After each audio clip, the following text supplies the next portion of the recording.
Sa isang joint press conference kasama si SILG Juanito Victor Rimulya, inilatag ng PNP ang resulta ng matagumpay na operasyon sa Negros Occidental kung saan nabunyag ang ilegal na paggawa ng sigarilyo. Umabot sa 800 milyong piso ang kabuang halaga ng mga nakumpiska na kagamitan, produkto at materyales.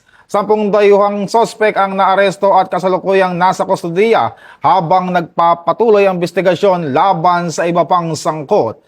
Dumalo rin sa naturang press conference si PNP Chief Police General Jose Melencio Nartates Jr. at si Secretary Rimulya sa ika-90 induction ceremony ng Negros Press Club sa Royce Hotel and Convention Center kung saan kinilala ang mahalagang papel ng media sa pagsusulong ng transparency, accountability at wastong impormasyon sa publiko. Ayon sa PNP, nakatuon ang kanilang mga hakbang sa ilalim ng PNP Focus Agenda na nagbibigay diin sa agresibong police operation, internal cleansing, pakikipag-ugnayan sa komunidad at kapakanan ng mga tauhan. Ito ang bagong PNP para sa bagong Pilipinas, serbisyong mabilis, tapat at nararamdaman.